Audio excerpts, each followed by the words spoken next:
Warning: the following story contains the mention of drugs. Viewer discretion is strongly advised, so please proceed with caution. Betsy, the doll. Like most people these days, I had a fucked up childhood. Who doesn't, right? My father took off before I was born, and my mother was left to care for me on her own, a skill she was sorely lacking. My mother slipped right back into the drug-addled party lifestyle she'd enjoyed before I was born, and had soon turned our two-bedroom apartment into an opium den. For the first 5 years of my life, I walked around in a confused, terrifying mist. The smoky air would flood down the hallway from our living room and slip under my bedroom door. It always seemed to linger for days. I know that my mother wasn't a bad person, just a victim of her addictions.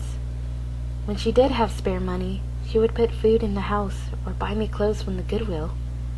The only pieces of furniture I had in my bedroom was a mattress set and a little blue and white toy chest. Not that I had a lot of toys to put in it, of course, just the 3 I had gotten for birthdays. One was an art kit, one was a red dragon, and the last, my pride and joy, was a doll named Betsy. Betsy was my best friend. We would have imaginary tea parties together, sleep together, and even take baths together. Sometimes I even remember her voice. When I thought back on my conversations with the doll in adulthood, I realized that I was likely suffering from delusions thanks to the always present butts of smoke that laid claim to the dingy hallways and drafty bedrooms of our small apartment. Still, I remember the sound of her voice, a pleasant, tingly lip that was almost always coupled with a raucous giggle. I also remember the things that she said to me and the things she wanted me to do. She asked me to steal usual food or pens and pencils. She wanted me to bring her forks and knives and hit the bad man who slept on our couch.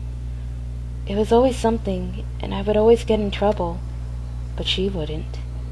When I told my mother who had put me up to these games, she would scoff and shake her head. She never believed me. Adults never do. Around my 6th birthday, I had asked my mother for a birthday party. I wanted to invite the mean girls from school and serve them cake and ice cream to make them like me. I remember standing in the kitchen that day with such hopes, having just asked the most important question of my entire life. The glass bottle of Coca-Cola I held was shaking in my nervous hands.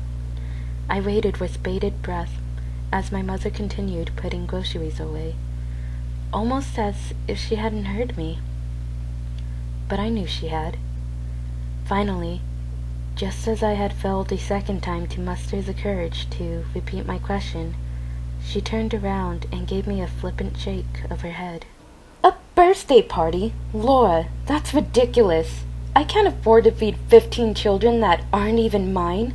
Hell, I can barely afford to feed you. You eat like an elephant, especially for a girl your size.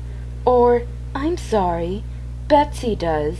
There's barely anything left for me to eat around here, much less a classroom of other people's brats." My face fell as she shook her head. She mumbled something else under her breath and stumbled off into the living room. I heard the music go up then, as more people walked in the door. Some left, some stayed. I never knew them either way. It simply wasn't fair. My mother threw parties all the time. What about me? I was a kid. All my friends had birthday parties. And now the mean girls at school would know I was too poor to have one, and they would tease me even more. I felt tears start to well in the corners of my eyes, and I choked back a sob, while I ran to my room and slammed the door behind me. Betsy was lying on the bed and smiling. She was always smiling. Usually it made me feel better, but today, it just made me angry. She just kept staring at me, smiling. She was going to tell me to do something bad again. This was why Mother wouldn't throw me a birthday party. It was because of all the trouble I got into because of her. This was her fault. Betsy didn't have to go to school, and Betsy never got in trouble like I did. And in my young mind, I truly believed it was the doll, not my mother, who was to blame for everything. I snapped then. I screamed in indignant rage, and I threw the bottle as hard as I could at the bed. It hit Betsy on her forehead, and she fell on the floor. Good. I picked up the bottle and I hit her again and again. I thought I heard her laugh, and I hit her harder. Then I left. When my rage was spent, I dragged Betsy to my toy chest and threw her in. I slammed it shut and kicked the chest against the wall. I never wanted to see Betsy again. Ever. I never owned another doll after Betsy. About a week later, the police came and 2 nice ladies took me to live in a new home in a new state with food and toys and no drugs. The trunk went into storage, and the wagon disappeared. I never saw my mother again. As I got older, my foster parents admitted she was in jail doing 25 years. That was fine with me. I felt nothing for her anyway. I still had nightmares because of my life with that woman. But then slowly, I began to heal. I focused on doing well in school, and I ignored my mother's letters from prison. She reached out to me several times in my 20s as well, but I always declined her calls. That is, until this morning. I'm 30 now with my own children and a loving, honest husband. I have a beautiful house, 2 dogs, and a career as a social worker, trying to make a difference for kids who had it bad like me. I'm happy, I'm steady, and I'm content. So when I got a voicemail from my mother informing me that she had been on parole and that she wished to speak, decided to let her say her piece. Since the kids were home from school, I ran out into our shed in the backyard to return my mother's call. The shed was the children's domain, and they used it to play in the summer. I sat on my old toy chest, which was currently being used as a tea party table, and dialed the number she had left me. 3 rings. Hello? Laura? Hello, Mother. How are you? Oh, Laura, thank you for speaking to me. I know you have your own life now, and a family. I would love to meet them someday. I just wanted to tell you how sorry I am for everything. Mother, you are not meeting my kids. Ever. And since you called me, I'm going to say what I have needed to say for years. The opium, the heroin, they destroyed you. And the worst of it is that you almost took me down with you. I was 5. That was no home for a child. Honestly, I'm surprised it took you so long to get caught.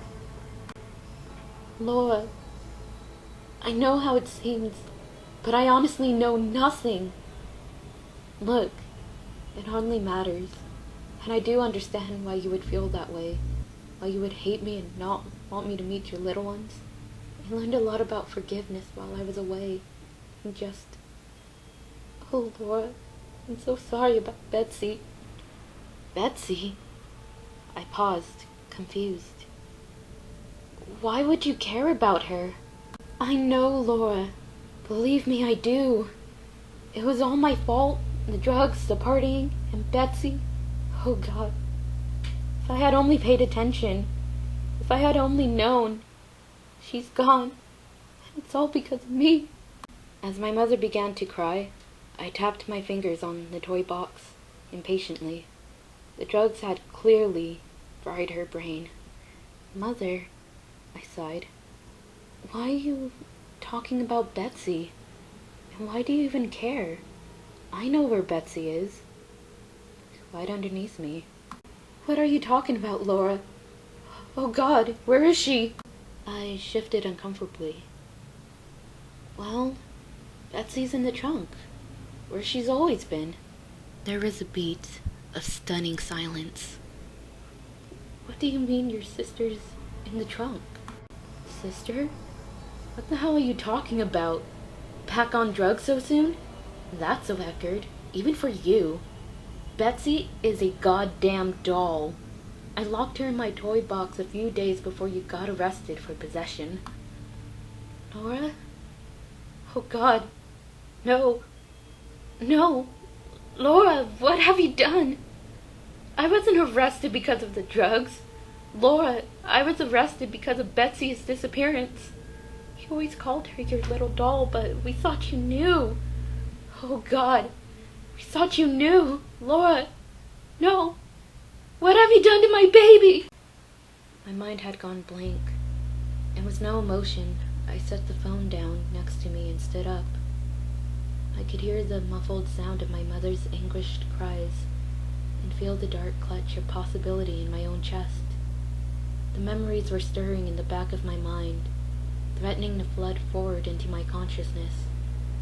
They pushed against a door in my mind that had been locked so tightly for so long that I had forgotten it was even there. Was it even possible? Could the trauma and the opium have really led me to believe that a small child was actually a doll? Begging for food, utensils to eat with, asking me to protect her from the bad man? No. I slowly turned around and brought my eyes down to the makeshift tea party table. Surely, it was too small. You couldn't fit a person in there. You couldn't.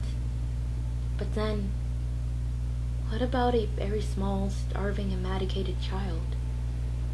What about her? Would she fit? Would an investigator even bother looking for a person in this chest? I knew I wouldn't. It was just too small. And I was sure we had opened the toy box at some point over the years. Hadn't we? Or had something swimming in the dark recesses of my mind always stopped me? I couldn't remember ever seeing it open. I knelt down to the ground and opened the clasp. It would be better to not look. After all that I had overcome, this new life that I had earned for myself, it could all be undone by opening this toy box. I shouldn't open it. I should throw it in a landfill and forget it ever existed. I should not look inside. I opened the chest. I never had a doll. My mother never could afford to buy me one. I never had a wagon either, for that matter. But I did have a tiny toy box. A pretty blue and white toy box. And when I was 5, I beat my little sister to death and put her in it.